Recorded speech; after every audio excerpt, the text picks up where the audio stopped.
Ngayong araw na nga ang umpisa ng Asian Games sa China, kung saan ay nagparade na nga ang mga delegates kasama ang Pilipinas.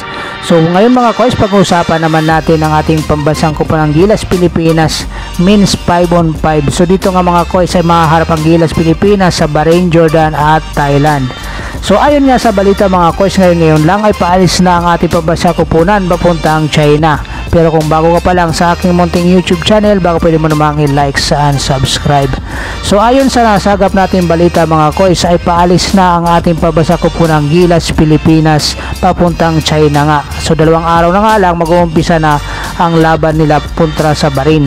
Ngayon mga koys, ang tanong, sino naman ang sinama ng Gilas Pilipinas at ni Coach Tim Con na ngayong wala pang ang nilalabas na Final 12 ang Gilas Pilipinas. So ayon nga mga koys, sa nasagap natin balita, ang mga player na napasama dito sa pagbiyahe ng Gilas Pilipinas papuntang China ay ang mga player na sinama ni Coach Tim Con sa tune-up games ng LG Seekers at saka Gilas kamakailan lang.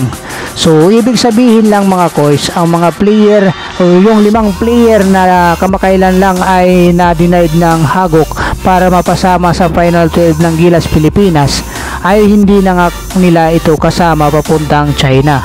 So pwede naman pumunta sila pero hindi sila makakalaro nga mga koys dahil hindi na nga sila pinayagan ng hagok para makapaglaro dito sa Asian Games. So sa makatwid mga koys, ang 5 player na bagong pasok dito lang sa Gilas Pilipinas ni Coach Tim Con ay ito yung kaniyang may sasama dito sa kanyang Final 12 ngayon, dahil ito nga daw ang kasama ngayon ni Coach Tim Con at ng Gilas Pilipinas papuntang China.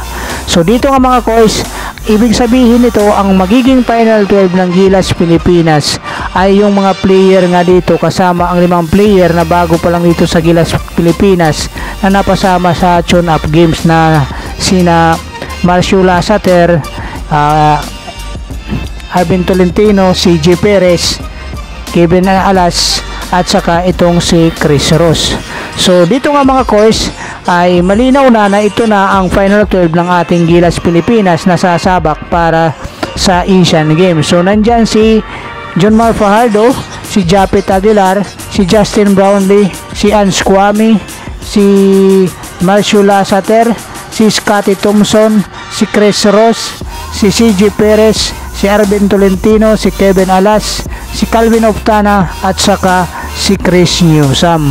So ito na mga koys ang Final 12 ng Gilas Pilipinas para sa Asian Games na lalahok dyan sa 26 na nga mga koys. Sa September 26 ang una natin makakalaban dyan ay ang bansang Bahrain. So sana mga koys magkaroon pa ng magandang development itong bago pa lang tatag na Gilas Pilipinas ni Coach Tim Con dahil kamakailan nga lang ito nabuo. So maraming salamat mga koys. Good luck Gilas Pilipinas.